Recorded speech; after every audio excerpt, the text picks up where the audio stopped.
In the meantime, let's look at the British election. Joining me is Bruce Wilson, an expert in European politics from RMIT. Bruce, great to see you. Give us a sense of where you think things are at in the British election race right now. Johnson appears from afar to be well in front.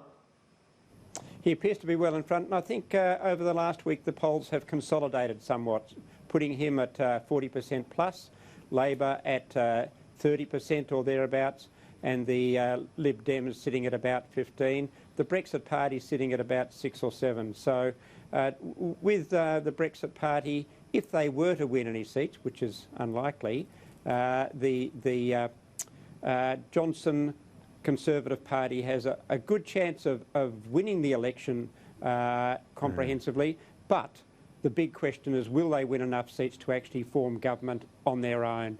If they are forced into coalition with a party such as the Liberal Democrats, which I think is still the most likely outcome, then things are very different. And it means that there is more uncertainty on the Brexit front if he does not have control of the House of Commons.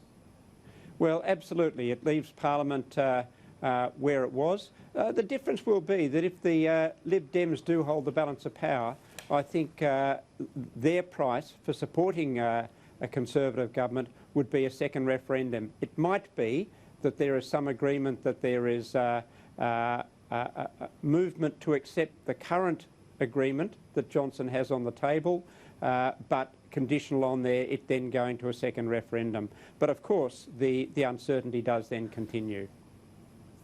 Which is extraordinary given Johnson has run on Brexit almost solely on that as the issue that's really driven his election bid or re-election bid for the Tories.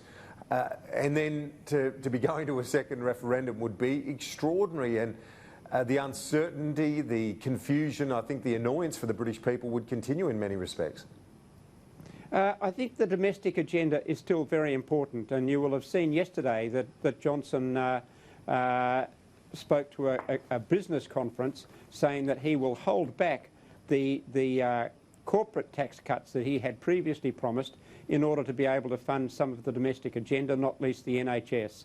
But of course Brexit does set the overall framework. Brexit is the issue of business immediately a new government is formed. Would Labor be in a better position? I guess it's so hypothetical. We could have said the same thing about the Labor Party in this country at the last election, but would they be in a more competitive position with a more viable leader? I think everybody would think that Corbyn is a very mixed blessing. He campaigned very well in 2017 and lifted Labor's vote up to about 40%, but clearly that effect is not being achieved this time, and I think you can only conclude that it's some of the promises that Corbyn has made which are seen to be anti-business. He says he's in no way anti-business, but some of his plans to renationalise parts of the British economy have certainly spooked a whole lot of different sectors in the UK.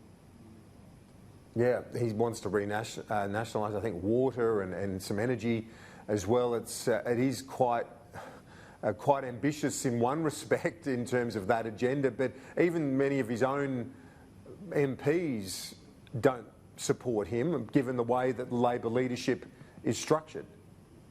Well, that's one of the remarkable things about this election.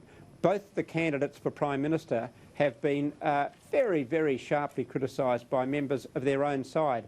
That's almost unheard of in an election campaign. Usually once you get to the election, the dissidents go quiet. But in this case, on both sides, the character flaws of both the prospective leaders have been called into question by their own people. And that's quite a remarkable set of circumstances. It is, and as we are still a few weeks out, your best prediction at this stage would be a Tories win, but possibly having to work with one of the minor parties, the Liberal Democrats, for example. But still, an outright majority is feasible. Well, on the numbers, he with the Brexit Party is sitting at about 45, 46. That gets very close to a majority if everything fell their way. But one of the other things about this election is that there are so many imponderables. Their system is different from ours because it's firstly voluntary voting, and secondly it's first past the post. So that means that the real question is where the numbers are falling. It's not so much what's happening in a national poll, it's where those seats actually fall. You'd expect the Liberal Democrats to be concentrated in the southeast of England, and that means that they could easily win quite a few more seats than they did last time. Their own internal polling suggests that they could win at least 50 compared to 13 or 14 at the present time. So it's really very hard to predict. And the fact that it's a December election means that people will have to go to vote in the middle of winter. Quite a few might not get there. Yep, it's a very good point in terms of turnout, given the election is for December 12, and it won't be anything like it is here at that time in Great Britain. Thanks so much, Bruce. Appreciate it. We'll talk to you soon, Bruce.